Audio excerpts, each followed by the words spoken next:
How animals heal their wounds.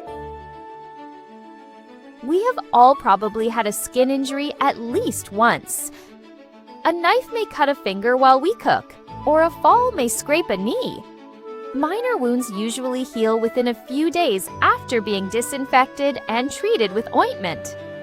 However, deep wounds or serious injuries, such as broken bones, require medical treatment. Then, how do animals treat their wounds when they cannot go to a hospital like humans? Surprisingly, each animal has its own way of healing. First, there are dolphins. Dolphins are known for their remarkable ability to heal wounds, an ability that humans do not have.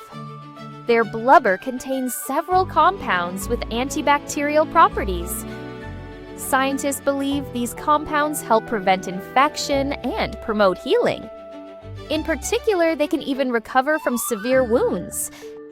They create new tissue and connect it to the existing fat cells and collagen. It is like patching torn fabric with a new piece of cloth and sewing it back together. The dolphin's healing process reportedly shares many characteristics with the way mammalian fetuses heal wounds in the womb. But there is an even more remarkable animal. It is the Matabele ant. Matabele ants hunt termites in Africa. The problem is the termite soldiers.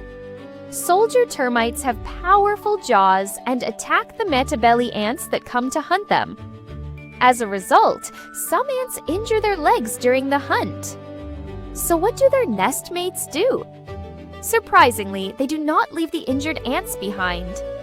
Instead, they treat their injured nestmates like doctors. Doctor ants examine the wounds of their fellow ants and even check for infection. They can tell whether a wound is infected by detecting changes in the hard cuticle that covers an ant's body. When they find an infected wound, they secrete a special substance and apply it to the injury. This substance contains a variety of compounds, including ones that kill bacteria or help the wound heal. The survival rate of treated ants also increases significantly. It is as if ant society has its own tiny emergency response team. But what about animals that live alone? The case of the orangutan is remarkable. While observing orangutans in Indonesia, scientists noticed one with a facial wound chewing a plant called akar kuning. But it was not eating the leaves. It was applying the juice from the leaves to its wound. The orangutan repeated this behavior several times. About a month later, the wound had almost completely healed. Akar kuning is known to help reduce pain and inflammation. Without anyone teaching it, the orangutan found and used the plant it needed. It was as if it had found its own pharmacy in the forest. So, how far does an animal's ability to treat its own wounds go? Here are even more amazing animals. The planarian is one of the best-known animals for regeneration. Even if its body is divided into several pieces, each piece can grow into a new individual.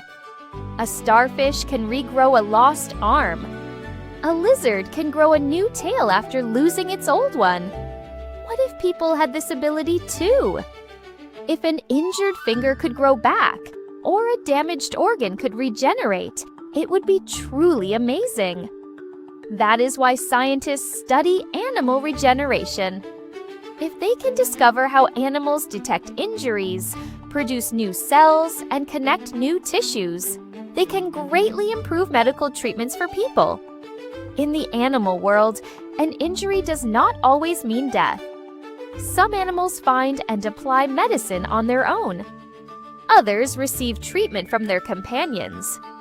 Some can even regrow lost body parts. Nature may be the world's greatest hospital and laboratory. If we uncover all the remarkable healing secrets that animals keep hidden, perhaps one day we will be able to treat injuries and diseases that are difficult to cure today. We could even enhance the human body's ability to regenerate.